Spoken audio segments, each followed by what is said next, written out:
Whiskey 9, 7 November, interrogative Alpha Bravo. Negative Alpha Bravo. And this is 7 November Golf. Roger, request you check your Romeo side. I'll go ahead and check my Tango side. 7 November Golf out. 7 November 8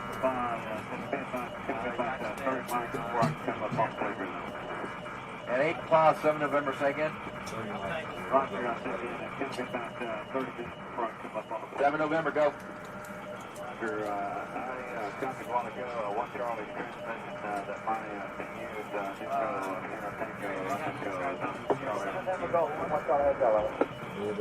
and 8 5, this is 7 November, Charlie. Now 1 Charlie, 7 November, go. This is 1 Charlie, reference to your last, you're Brandon, once you get into box size, 1200 between teams, and local. Also request 3 units take inbound message to see if we can try to get Whiskey 9 and 8 for pause at the playground. And this is 7 November, Roger, stand by. Got that.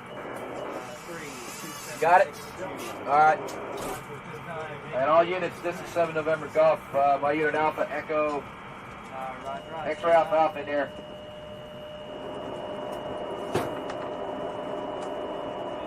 One Charlie, Alpha Bravo. Yeah, I never took a dip. I forgot to take a dip. Whiskey 9, 7 November, interrogative Alpha Bravo.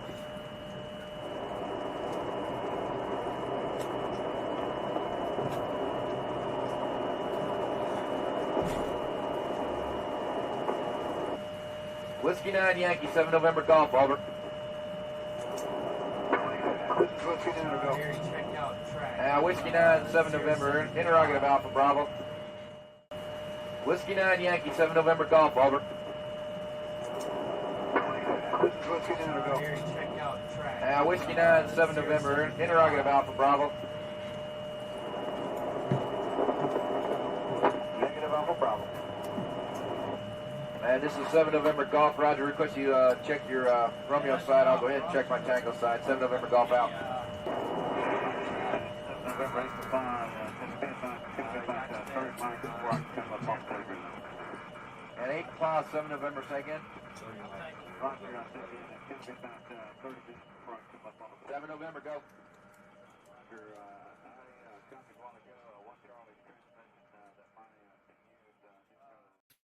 All right, welcome to another stream. Here we're streaming on multiple channels, multiple platforms. We have the notorious Jason from Veterans Info Tap. We have David from VA Housing Education, who truly is the expert of anything to do with VA home loans. And if you just ask him one question, he's going to give you a 10-minute answer, and you will see the expertise come out of David every time. I'm very serious about that. And then we have myself, the mediocre at its best, mediocrity at its best, the Civ Div over here. We're going to be fielding questions and really talking. I was able to choose the topic for this live stream, which I love doing. And it is none other than how, look at that. It is none other than how veterans can be rich. Now, I know that's kind of a clickbaity title, but this is something I genuinely believe in. And to kickstart the conversation, I seriously, genuinely, legitimately, whatever word you can use, truly believe that veterans who are rated specifically at 50% and above can live a debt-free American dream type of life. And that's what we're going to talk about today. And to start it off, David, what are your thoughts on veterans who receive compensation for VA for claims that are service connected by the VA and living that American dream? I agree 100%. I mean, and it's a great topic because so many veterans struggle with either debt management or putting themselves in a good position. So that's kind of what we're going to talk about. And this is also another good reason that if you're thinking about filing for disability, you should probably get up off the couch and, watch you guys and everything you do. But because there's still people that reach out today that watch your channel, they're like, yeah, I'm still waiting. Like, I'm still putting together. Like, it's been 3 years. Come on, let's get it together and let's do something about it because the ratings are always changing. But that's one of the greatest pieces for a veteran to be able to either enter home ownership is to pay off their debt and be debt free. Even though taking on a mortgage technically is taking on debt, but it gives you that stability, right? That's what most veterans yearn for is, if you are active duty and you're PCSing every 3 years, you kind of yearn to have your own place. So it's a great topic. So thank you for picking that. Absolutely. So real quick to kick this off, we'll start with members. I don't know if it's members of CivDiv or members of Veterans InfoTap. What I have found, Jason, is I see a lot of your members that are also members on the CivDiv. And so for those who are the double whammy, I love you 2 times, okay? But we have Trish Garcia. Thank you very much. We definitely appreciate that. We have Donald York, Jeffrey Campbell, Panther Minus. Okay, welcome. And we have Tony Ajuder. Welcome to the membership of either channel, depending on which one you join. Jason, when it comes to veterans using compensation to truly be debt-free, not live paycheck to paycheck, what are your initial thoughts on that one? My initial thoughts are, look, we all have to be adults, right? Don't get your disability pay and go on and buy a boat and a motorcycle and a truck and everything else, and then just be actually upside down even more because you've just blown past everything that you just got. Take a minute and breathe and be smart. Now, when it comes to this topic, I love this topic, and I love home ownership in it, David, because the reason why, at least in my opinion, and I'm simple J over here, but I think that home ownership is one of the best ways for the average person, right, who doesn't come from a wealthy family, to actually create and generate some sort of wealth, some sort of a real net worth, if you will. And I think that leveraging that, even if you're taking on debt, that where else in the world can you say, I have a $500,000 asset or $1 million asset when you're working wherever you're working? To be able to leverage an asset that's worth that much money, David, is just mind blowing to me when you just step back for a minute and just think about what's really happening, right? And especially with a VA home loan, David. Oh, yeah. Explain to me what that process looks like just for a simple person who wants to get into creating some wealth, creating a net worth. How can they wrap their hands around that asset? Yeah, and I'll also add to that before I answer it is that a lot of countries, you can't leverage 100% loan. Most of the time, they're doing minimum 20 to 50% down payments, or they're buying homes in cash. So VA loan is phenomenal. It's 100% financing. Technically, there's no limits. If you want to buy $1 million home and not put money down, as long as you're eligible and qualified, you can do that, right? No private mortgage insurance. If you have a VA disability, depending on the state you live in, you also don't pay property taxes, right? Kind of dependent on the state. So huge benefits for veterans to leverage that VA home loan. And I'll tell you guys is that one of the most common things that happens to veterans is they're eligible to use the VA loan, but they're not qualified to actually execute on it because of their financial picture. That's why it's like you got to kind of figure out, like, if you get back pay from the disability, don't go out and buy more things, because we also see that. It's more of like, hey, what do I pay off? And what are the strategies in order to get myself into a financial position where I'm not spending more than I'm making? Or, if you're married to somebody that spends a lot of money, also, how do you this isn't like a relationship advice, but, by design, but those are things you really have to kind of take into consideration for this. Right. Clay, I want to jump in with one thing here real quick, just because it's on this topic. And I think that one, you kind of, or David actually brought it up, and thank you, David. It's, here you are, the mortgage guy, and you're talking benefit stuff, and the call, the urgency to go get what you earned, right? So many people out there are discouraged, maybe for whatever reasons, think that they should not be filing for disability compensation. And I think part of it is just the words that are used as well, right? If you just called it a, post-military benefit, or something, and then it just ended up being this. It's a lot different of a feeling than disability. Disability makes everybody think I lost a leg, I lost use of something, I got some major physical issues, and that's not the case. So for those watching, if you're on the fence, get off the fence. You earned it. There's 1,000 different reasons that you can say you don't, but you do. And you should get with an accredited rep, have a conversation, and get that claim in. File an intent to file today. Here's the bottom line, and then I'm going to kick it over to you, Clay. A VA disability claim is literally a potentially $1 million deal in your hands. It is substantial. Just to run the quick numbers, if you had $1 million in the bank earning 6% interest rate, that would give you about $60,000 per year, because 6% of $1 million is 60,000. Well, you divide that down over 12 months. That's $5,000 per month. Let's take 1,000 out for taxes. That leaves you with 4,000. Well, guess what? That's 100% rating for a veteran with a spouse and a dependent. So all of a sudden, it's like you have $1 million in the bank, and you're just earning that interest off of it in a very safe sort of a way. So it is $1 million deal, especially when you get into the 100% range. Clay, talk to us about other things that we can be thinking about, and I definitely want to loop David in with a couple more questions. Absolutely. So it is of my opinion, and I'm not a financial guru or accredited CPA or EA or any of that. However, I like to think of myself as not being too stupid. Okay. And what I mean by that is, it's my opinion that veterans who are working full-time specifically, and who receive VA compensation should live within their means with their full-time income only, and not pretend like VA compensation does not exist. Okay.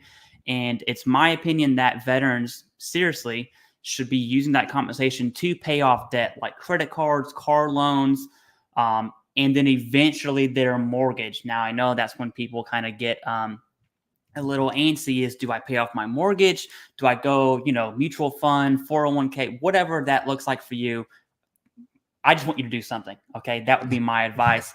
And when it comes to David, I'm curious, David, when you have veterans who are awarded back pay, or they have, they're using their compensation to pay off debts, they get this back pay, and all of a sudden they put a down payment on like a brand new car, they're still going to owe 50, 40 grand while they're going through the home ownership process. Do you ever come across anyone, veteran specifically, who, hey, we had this plan, we're doing this, we're about to buy a home, I bought a car, or I have a credit card, or some type of debt emerges during that process? I'm sure you've dealt with that. Yes. Do you have any personal stories when it comes to that, and some advice on that end? Yeah, let me talk about. There's a couple things to this. So, I really don't see. Looking back up, is that when veterans typically look at their VA disability and their debt for housing, they typically, from what I hear, is veterans are like, I don't want to pay more for my mortgage than my VA disability rating. So I always know if something were to happen to my job, at least my home is paid for, right? Especially if you're at the 100%, because that's a lot of money. The other part to that is that, yes, we've seen people go out and purchase vehicles a week before closing, thinking like, oh, lender's not going to check. I'm already pretty much done. Closing's next week. And then all of a sudden we're like, wait a second, you don't qualify anymore. And now you need to sell that vehicle back at a loss. So that's happened a couple times. Other times we'll have veterans that strategically are like, hey, listen, I am currently overseas with the family. Like, I'm stationed in Germany. We don't have a vehicle. We're coming back. We're buying a house, but we need to buy a car. In those cases, as long as you communicate that with us, then it's a pretty easy process, right? We just need to gather more. It's just all paperwork. And that's what people probably get most frustrated with in lending or anything in general, is like the amount of paperwork that generates that they need to provide. Because if your financial picture changes throughout your transaction, that's just going to warrant just red flags. Like, why are you buying a car out of nowhere without even talking to anybody? Now, what happens that after you close, then lender doesn't care about that, but it's really leading up to that piece. And with that disability rating, if you qualify for the property tax exemption in a lot of areas, that is pretty significant.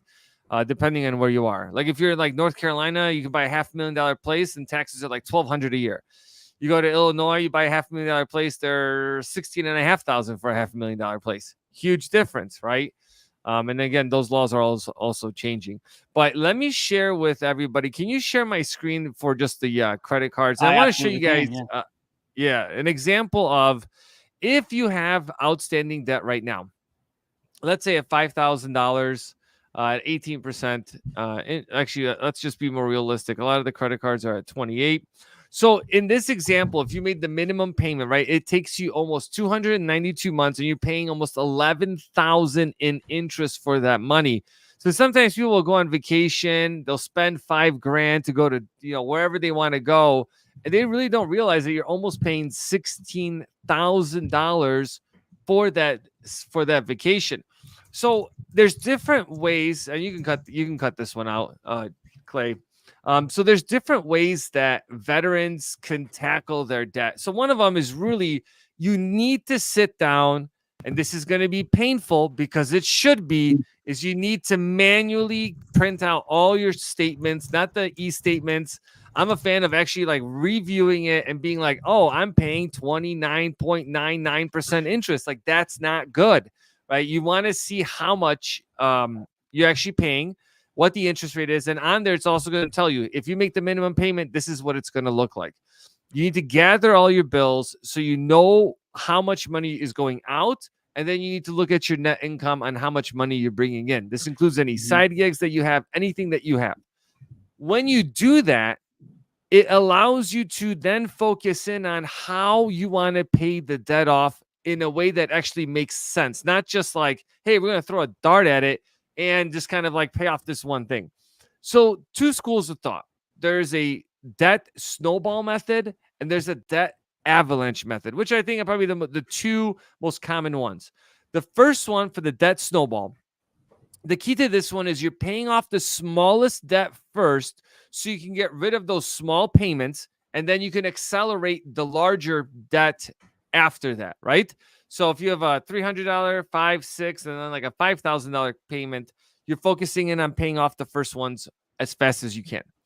The debt avalanche focuses on paying the highest interest first, minimum payments on the other debt, which in a way makes sense. If you have, let's say, a 0% interest credit card, why would you be accelerating to pay that off when you have another one that's 30%? You want to focus on the bigger debt. If you have, let's say, a house and then you have credit, a car payment, and then you have other debt, you really need to sit down and do the math to see how much interest you're paying on each of these. Because the car may have a low interest rate. Your house, if you bought a couple years, may have a really low interest rate. So then you need to focus in on paying off your higher interest debt and having a game plan. You can also consolidate stuff depending on your credit. So there's also different things that we can go over within that. Yeah, I'm a pretty big fan of the snowball method. And I think for veterans specifically, that's for like the gen pop, right? The general American nasty civilian, as we veterans like to say, right? And so looking at veterans specifically, your $1,500 from VA compensation, assuming you're living within your means of your full-time employment, right, you can just dump. I would say I personally would do all of it. Let's just say half, because I understand that might be difficult for many people. You could dump half of that onto whatever payment is going out.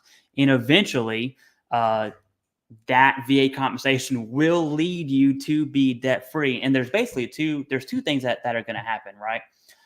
Veterans are either going to spend their VA compensation very wisely to help them in life, or they're going to spend their VA compensation to accrue more debt. That's what's going to happen. I am definitely not a fan of the more debt one. And I truly believe that veterans specifically, if anyone's going to live debt-free in the quote unquote American dream in America, I think it should be veterans. And the reason why I chose this topic is because veteran compensation puts us in a very specific position to leverage from. The issue is, once you've already crossed the line of I'm living within my means meaning my VA compensation is responsible for paying X portion of my bills. Now you're just paycheck to paycheck. Right. You know, something I've realized when I grew up in the middle of nowhere, Kentucky. My mom worked fast food. My mom maybe made 20 grand, 25 grand per year, right? We lived paycheck to paycheck. And it was fine. Like as a kid, it was fine. Now it would really suck because I've tasted some good life, right? But it was fine. When I left the Marine Corps and I got a federal position as a GS-13, right? Definitely more than 2025. I was still living paycheck to paycheck. And you know what? Although the price range was almost 100 grand, paycheck to paycheck sucks. It doesn't matter if that's 20 grand paycheck to paycheck or $1 million paycheck to paycheck. Paycheck to paycheck does not discriminate. And I cannot stress that enough for compensation. I would totally leave your compensation out of being paycheck to paycheck. Because if you do that, you will never have to live paycheck to paycheck. Even if it's like a 40% rating, that compensation would at least give you a bubble above that. Yeah. Do you have any thoughts on that, Jason? Yeah, you know, the thing is, you know, and I totally agree with you, Clay. It's just so hard when you first start to get this money coming in, especially if you've been really tight, right? It's like, oh man, you know, I'm driving a 1986 Corolla. You know, I would love to get a new car. You know, then you get to the dealership and you told yourself, okay, I'm going to look at something that's like 7 years old, 5 years old, but then they start walking you over to the other things. And, you know, so it's you need to have some self-control, right? It's very hard. So I get it if people slip. If you slip, it's not the end of the world. Just take a knee, adjust fire, and get back on track. The reality is that I love that you pointed out the 50% mark up front, because now all of a sudden healthcare becomes very all-inclusive. Check with your employer, right? Number one, check with your employer and see if they would allow you to unenroll from their insurance if that works for you. Everybody has different situations, right? I didn't need their insurance. I was fine with VAs. So I did that with my employer, and I was able to get back anywhere between about $400 to $700 per month, depending on the year that it was in, because the contracts for healthcare get renegotiated. So that's more money in my pocket, which then could help with the debt snowball type of things and all of that stuff. Just something to keep into consideration. Then once you get to that 100% mark that we always talk about, that's big dollars there. You got the other things like the registration fee. Doesn't sound like a lot by itself, but it's just one more thing you don't have to pay, right? Your tax exemption, depending on the state you're in, like David was talking about, some states are more generous than others, but pretty much all states have something, which is better than nothing. And, you know, one of the things that I would throw out there is, you know, once you get to a high VA rating, at least everybody that I've ever known, right? The people I've talked with actually go, well, maybe now I have choices in life. Yeah. Maybe now I don't need to live exactly where I'm at. Maybe I could go get a different job, maybe a job that I actually like, maybe make a little bit less, but the cost of living is less. But then I got this money coming in from the VA, and all of those things combined can help you have a great life. And I will tell you, David, you have the privilege of viewing the nation's real estate. You see the vast difference. If you have a couple just quick kind of, I guess, examples for folks on how different life can be from here to there, I would love to hear them from you, since this is your world, right? We tend to hyper focus and be myopic and just look around us. So whatever you could throw in there, man. Yeah, I mean, it's kind of like both of your points. It's every person is individual in what they do, but definitely people kind of clump together. Because I've talked to people that have 100% disability, zero debt, no car, no nothing, and they're looking to buy a home, 800 credit score, like they are completely set. And then you have the other spectrum making 300, 400, 500,000 a year and barely qualifying to purchase a property. Now, you know, everyone And most of it is just debt management, to be honest. Like you mentioned, like you go to a car dealership thinking one thing and then you kind of get upsold. And that's what people do. And that also happens in real estate where people push the boundaries so high that if one thing goes wrong, all the cards fold in. And that's not a good position, especially if you're with a family. And I've just seen people like go into getting debt tacked on over more and more and more just because of the debt being out of control. But for the people out there that want to focus in, really the budget and doing it manually, the painful part makes you wake up and realize like we're adults, like we have to figure out what's going on, because otherwise it's going to lead us to bankruptcy or not being able to pay our bills, which is even worse. Now, one thing that I do want to touch on, which Clay, your observation on the, hey, if your regular job pays for all your day-to-day bills, you have this compensation. Now you've VA disability, use that VA disability compensation to pay down debt. That's phenomenal. But we all did a video not that long ago about the new changes in HUD-VASH. That allows veterans to be able to get housing waivers and their VA disability doesn't count towards that income. So I've met a lot of people recently that did not realize that their $2,000 a month rent check could actually be paid for by the VA. So if you take not only, hey, I got a regular job, I got my VA disability, now my rent's being paid for, now you can accelerate that.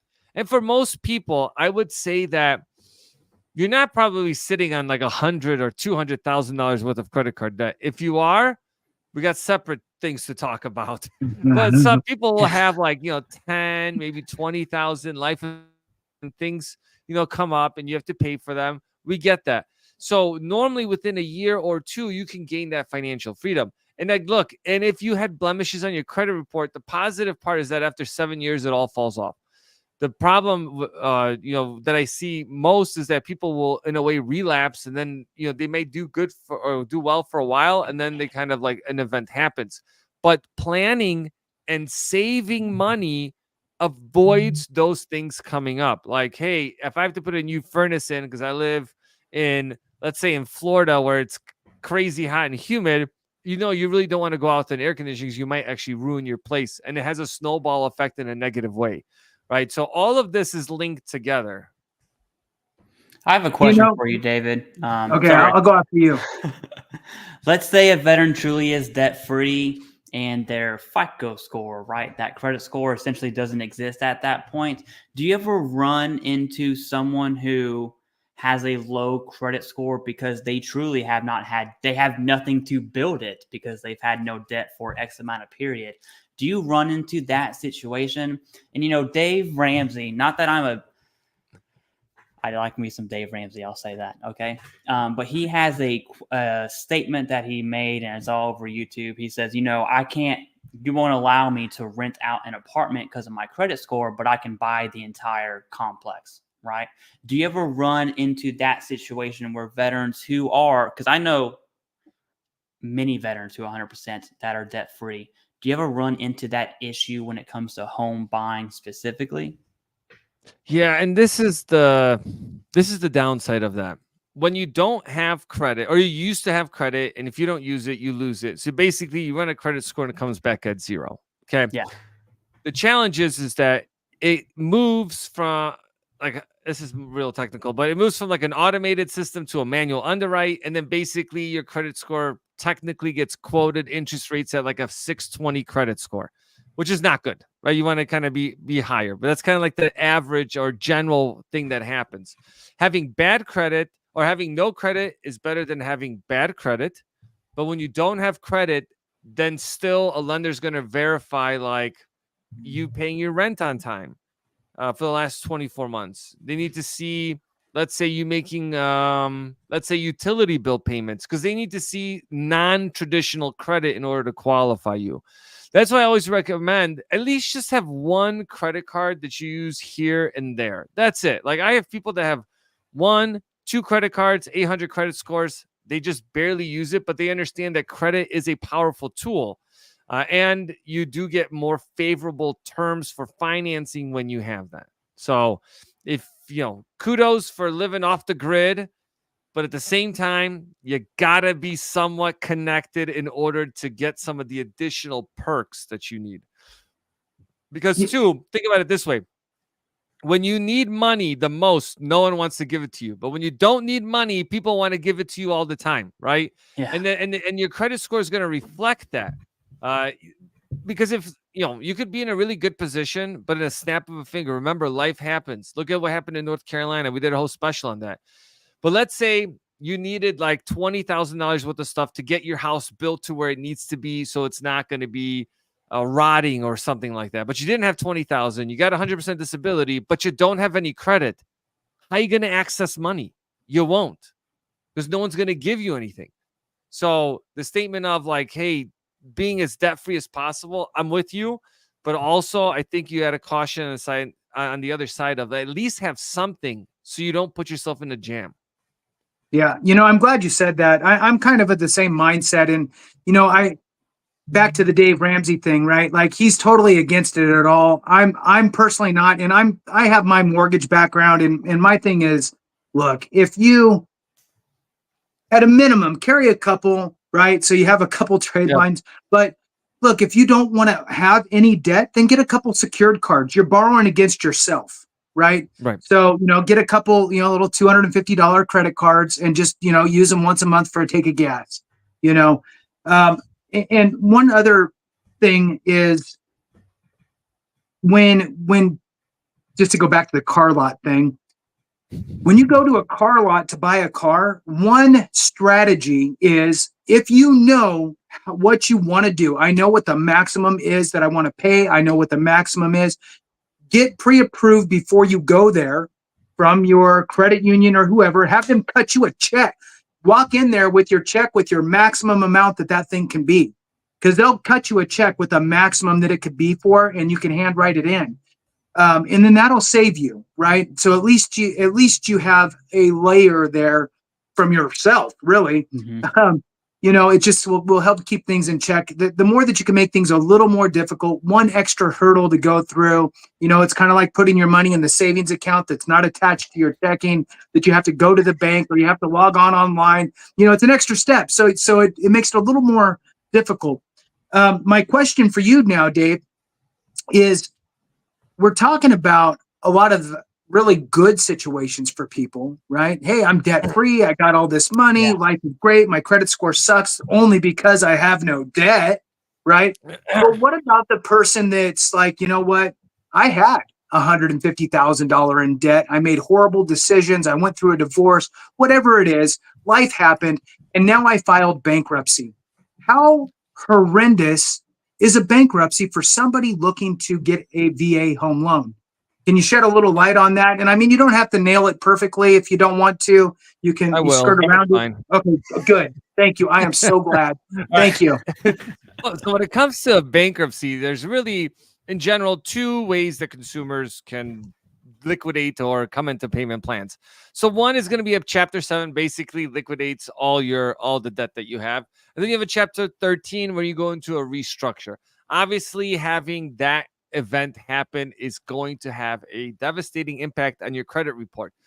The positive part of that is that I've seen people within a 2-year period of getting out of a bankruptcy be in the 700s for their credit score. But it definitely takes a wake up to do that, because more often than not, I see people relapsing. If you go through the bankruptcy piece, if you do a Chapter 7 on a VA loan, you're waiting 2 years from that time that event happened.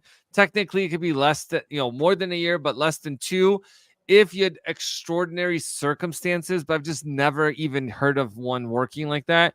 And the other one is a Chapter 13. You can use the VA loan after a year, but it requires that I forgot who, but they have to, like, whoever's managing the trustees got to sign off on you being able to get a home loan. Not that I would know.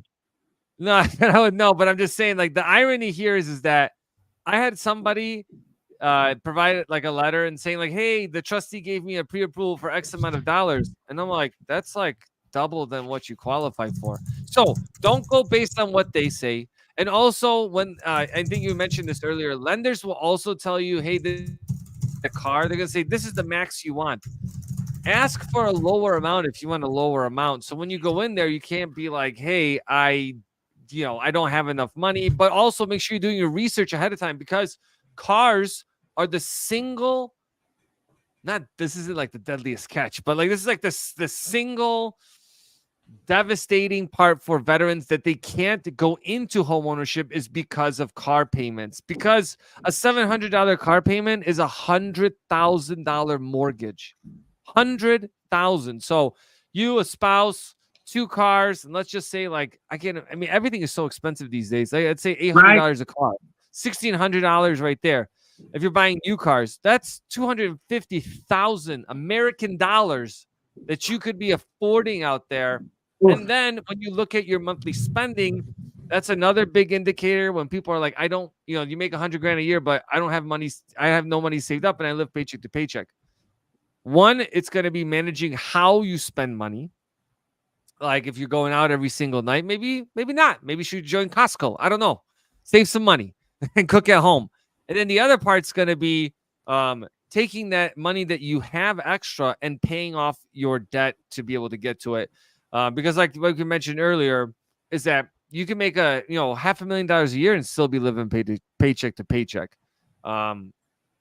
At times, if you put yourself in that position, you might think about maybe restructuring your debt, right? Consolidating it into one.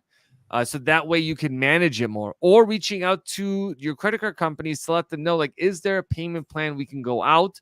So you're not just making the minimum interest payment, and then all you're doing is just a hamster wheel. You're just spinning in a circle, not really going anywhere, giving other people money. I mean, shoot, if you want to give people money, give it to us. We'll take it. Yeah. You know what I'm saying? Like, you guys are giving it out to the wrong people. So, right. Yeah, when I got a true story, and this is what opened my eyes to how stupid car loans are. And before I bought the house I'm in now, I had a car loan, and I also simultaneously received some back pay from VA compensation. That back pay check, if you're watching this and you've gotten a hefty back pay check, you know what feeling I'm talking about. You check that bank account and you're just like, yes, you just have that feeling real quick. So that was me. In this same moment, I'm also going through this lender to basically examine my entire financial as if I'm going through MEPS and doing like the duck walk again. Okay. So we're doing this. I had this car loan.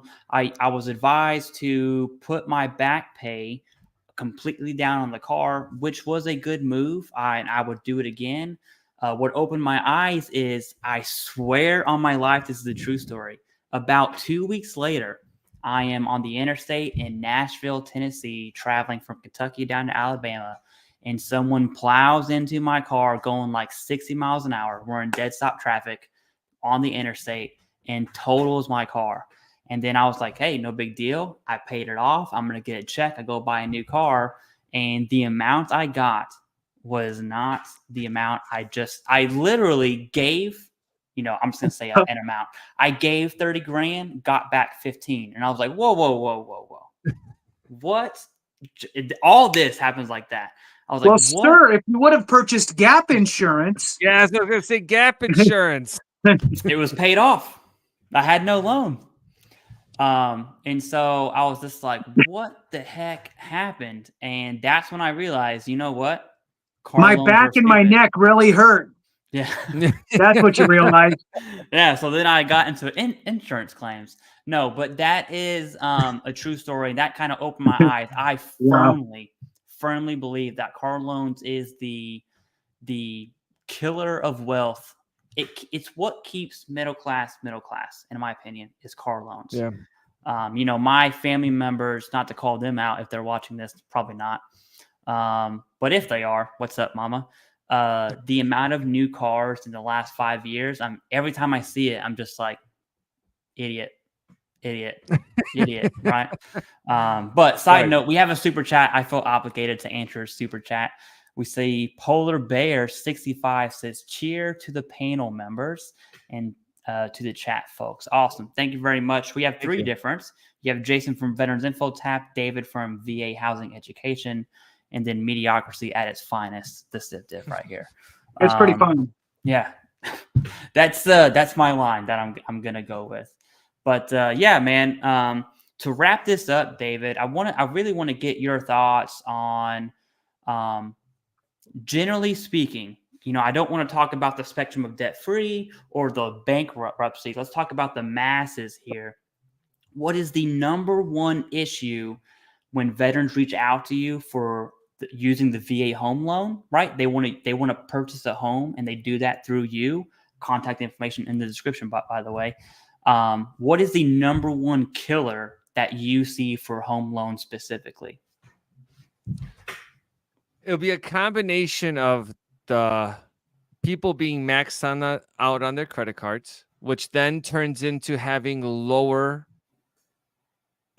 credit scores, which in turn has higher rates, and in turn you qualify for less because then you are paying the 29% interest. So it just you create this circle that it's hard to get out of unless you can break free and pay off the debt. Because sometimes people will get themselves in a position where they're like, hey, I'm going to get an interest-free credit card. I need to buy some things. And then all of a sudden they buy things, and then it expires, and they maxed out their $20,000 credit card. Now, all of a sudden, they don't have the credit to be able to refinance that debt out. So they're stuck paying the 29%. And again, they're in that circle. Credit going down, higher rates. So you kind of, that's the most common thing that I see. And then on top of that, they get a car when their credit is low and they're paying 20% interest on a $25,000 used vehicle.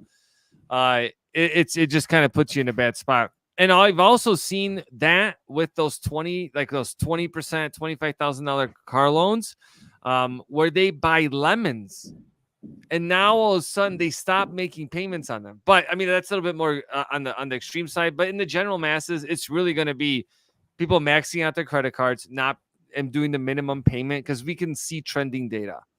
And again, just kind of have that vicious circle. So you really need to step back, control spending, budget, lay out everything, and come up with a monthly plan to tackle that.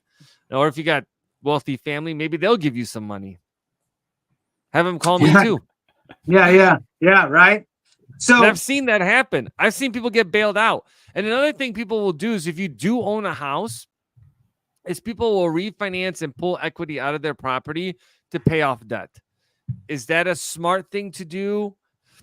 It's debatable, because if you have a really low interest rate, now rates are higher. But if you're saving $2,000 a month on your payments, it's really up to you on that. Like, I can't advise you one way or another. You really have to kind of see what your financial is on that. Right. Yeah. I'm glad you brought that up, David. And the thing is that, look, it is an option, right? To do a cash out refinance, pay off some debt. Is it right for everybody? Everybody's circumstance is different. And like Clay and I always talk about on the veterans benefits side, it is the world of nuance, right? Everybody's not cookie cuttered out. And here's my word of advice for folks. It's have a conversation, right? David's available. Have a conversation, get some numbers going, and see if it makes sense. If it does, it does. And if it doesn't, it doesn't. Only you and maybe your financial advisor or whoever you bring into the mix can figure that out. Another thing I wanted to ask you, David, is, and I know nobody here has a crystal ball, but we're anticipating, I think, that rates could potentially go down in the years or in the months to come, potentially. If they do, right, and somebody had, let's say, a loan that they got, whatever, 6 months ago or something like that. Yep. They could potentially be the bottom line is that people should keep their eyes open on current rates. They could end up dipping and being lower than what they're currently at, and it could be advantageous for them to do an IRRRL. I'd love for you to talk about that, because if we're talking about trying to create wealth, well, part of that is decreasing the amount that you owe. And if you decrease the amount you owe and you make the same amount that you're already making, that means you're going to pay it off faster, which means you'll be debt free in the world that Clay loves so much. So I love it. Let's talk about that. Okay. So an interest rate reduction refinance loan is when you already have a VA home loan, rates have dropped, and you have to meet a couple requirements. One, rates got to be 0.5% lower. Your closing costs, you have to be able to recoup those costs within 36 months. That's a big one, but I'm going to expand on that a little bit here. And you have to have at least made 6 mortgage payments, and it's 210 days from your first mortgage payment. You qualify for doing an interest rate reduction refinance loan. But again, because people will call like, hey, can I do this? But I have a conventional loan right now. You can't. The beauty of that program is that you just need a source of income to qualify. So if you have a 10% disability rating, but $1 million house, it doesn't make a difference. You still can qualify for the reduction. I think, when a lot of people reach out and they're like, hey, David, I got these quotes from a lender. Hey, can you take a look at it? And I look at it and go like, man, if we're spending, $6,000 to save just a bare minimum on a monthly payment, why are we doing that? And another thing I want viewers to understand with these interest rate reduction refinance loan is that you can do odd term refinances, meaning like, let's say you've paid on your mortgage for 2 years and you're like, well, I don't want to reset my mortgage for another 30. You can actually do a 28-year mortgage on a new mortgage. So gives you some flexibility. Again, happy to review whatever you guys have, because definitely people have reached out and said, hey, like I have this quote. Can you take a look at it? And just a lot of times veterans get overcharged. I see it all the time. I think on average, veterans overpay $38 million in junk fees every month, because there's over 25,000 VA home loans done every month. So it's crazy. It sounds like I need to go into the VA home loan business, to be honest with you. No, I don't I'm know about kidding. that. I have no parting shots.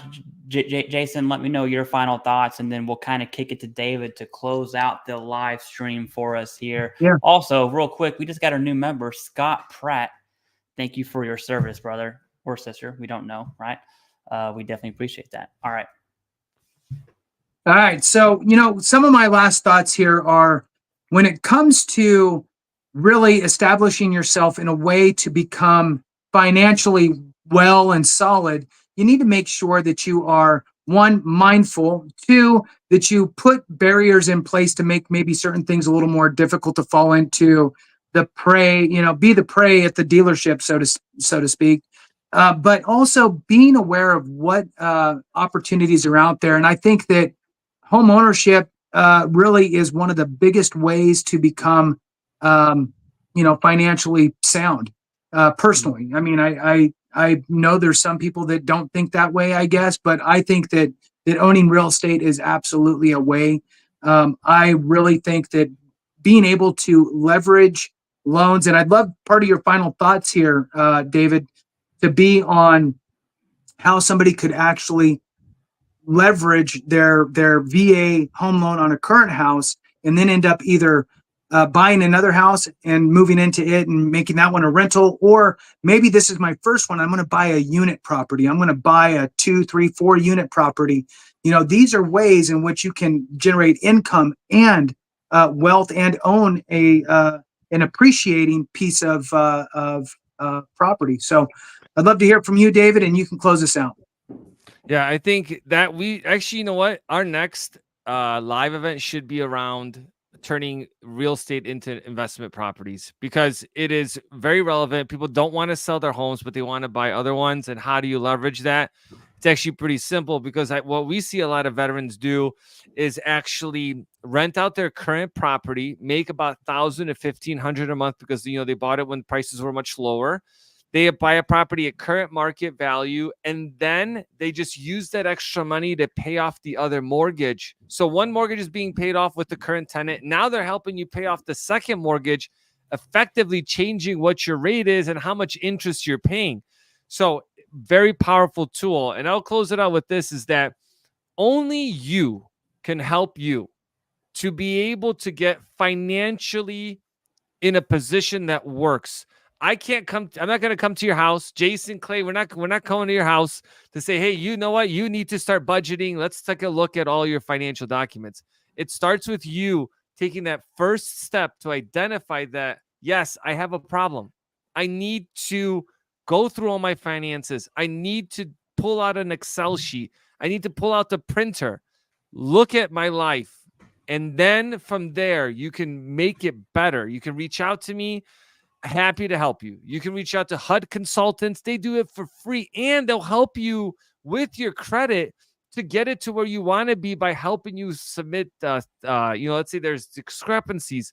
You don't have to go and pay these sharks, $50 to $200 a month. You can actually do it for free. Or like you guys are watching us, you can check out YouTube and just kind of see what tools, how can I write these letters? You got ChatGPT to help you with that. There's a lot of tools, but I'll close it out with that. It all begins with you. Yeah. One last comment. If you want to reach out to David about your specific home situation, whatever that looks like, you're going to see his calendar link below on all the channels. Just go ahead, schedule an appointment with him. You get to see this shiny, bald head, talk to him one-on-one right in the camera. Sorry, David. I just couldn't. It's just so beautiful. All right. But that's all I Love got. it. All right.